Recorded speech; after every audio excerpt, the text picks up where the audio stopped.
Clyde Frazier taking a lot of heat around the talk show circuit for criticizing LeBron here.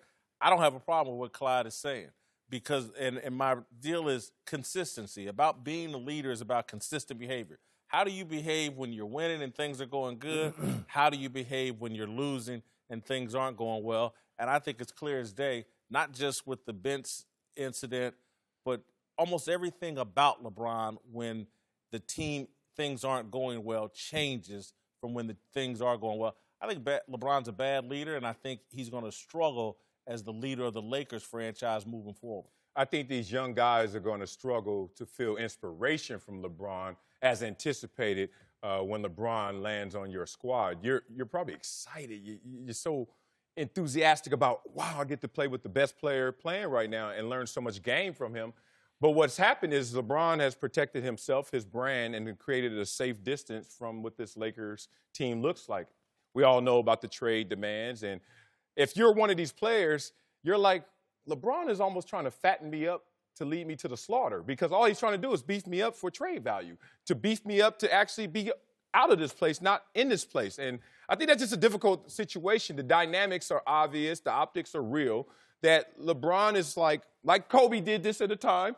MJ did it in many facets of life. I got to create distance because I'm not a part of this if this is not going to be brand enhancing. And unfortunately, with a bunch of young guys that he doesn't believe in, doesn't believe that's going to support him or the brand.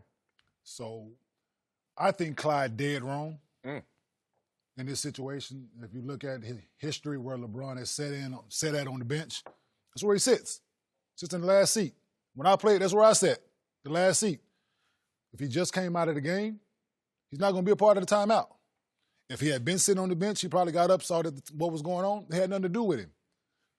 He's engaged. He's talking to Tyson Chandler. Yeah. One of the trainers handed him something. He's talking to him. Clyde, he don't care. So all of a sudden, now he's not making the playoffs, he don't care.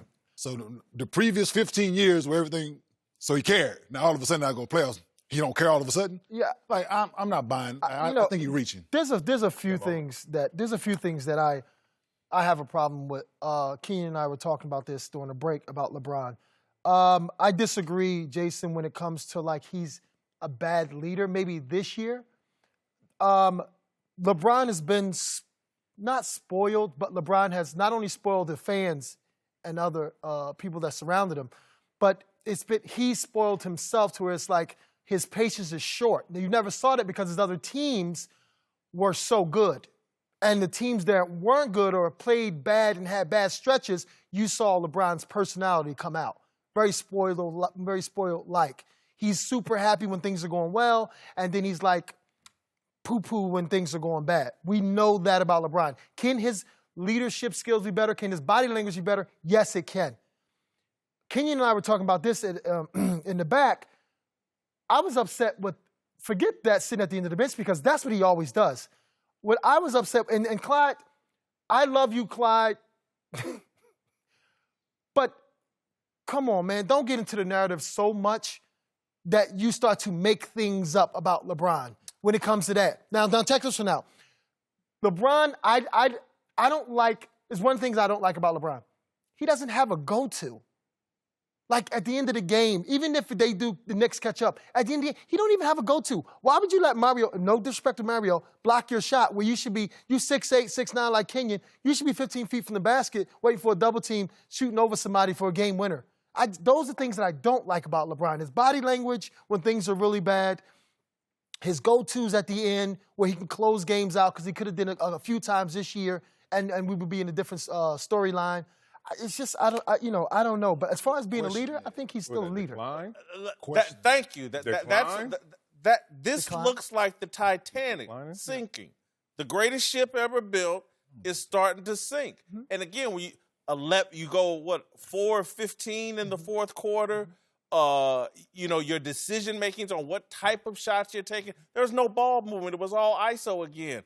This was, and again, one of the things I've said about LeBron from the get-go, and again, it's not a criticism, it's more of a statement of fact.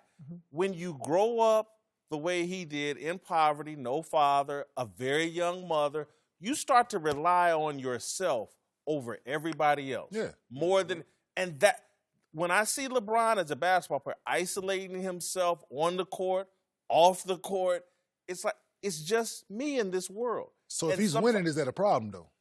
Oh, look. If he's winning, like he didn't just start. So when he's winning, nobody has nothing to say. That's my whole thing. It was a problem then. He's still the same person, but he's but winning. It shows now. It was a problem then. But it shows Sometimes, now. Kenyon, you can be. You remember when you played like 7th grade basketball and how easy it was, and then you got to the NBA and it's a bit tougher.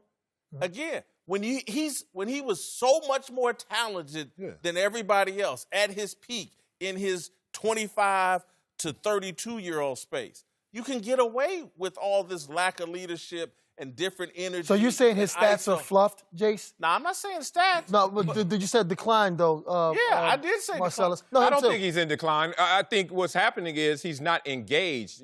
No matter what your skill set is, it must activate by you plugging in, being connected to all those around you and hitting that switch. We've all been out there before when you're just a little less lifeless. Like you're out there like, I ain't got it today. That ain't the same you. And LeBron is in a zone right now where he's like, I ain't got it with this guy.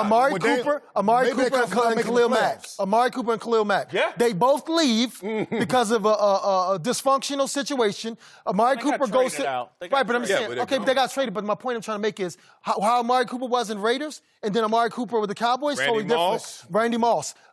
Think about this. Who was his name? Khalil Mack. He goes from one of the best defensive players in the league. He is in the Raiders. He goes to Chicago.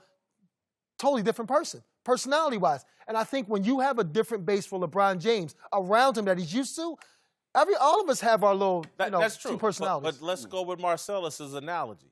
At some point, you can disengage to a point where it's harder to reach the plug that is true. Ever again. That's true. Because reaching that plug and turning on and engaging, dude, I'm going to give you it. It's like being in a long-term marriage. So sometimes the love goes away. And if you let it go away, it ain't as easy as just flipping the switch and turning it back on. I've been on his biggest critic about things, LeBron. But, like, people put everything on him like he picked the talent. Like he picked the coaches. No. Magic. He picked the players. No, he can probably have his input, but I can come to you and suggest some stuff. I can suggest anything. Are you going to do everything I suggest? I'll say this. If you were Oprah Winfrey and you came on this show and said, hey, you should do X, Y, and Z. We're talking about LeBron James. X, Y, and Z. And that's what in NBA basketball, he's Oprah Winfrey. And when he said, hey, I'd like this, this, and this. I like it. Generally speaking, they give it to you. I can like a lot of things. Right. But and that it's Oprah my Winfrey decision. Oprah's a journalist. Ultimately, like, it's my decision to pick the talent, right? When the Lakers put their roster together, I have never been a part of the Lakers organization. When they put that roster together this summer leading into the season, I said they're going to struggle. Yeah, so did I. Yeah. They picked that talent. No. I think LeBron did. I don't think How? You think he told him to go get Lance Stevenson? Yeah. Not a chance. No. Not a chance. With the history and all that's there? No. All the antics, all that stuff? LeBron don't want to be a part of that. And Magic Guess what? Johnson. They didn't have nobody else assigned. Look, I'm more conspiratorial. I'm more conspiratorial. That's okay. I'm more conspiratorial. I said it early on. I said, hey, this team's built to get Luke Walton fired.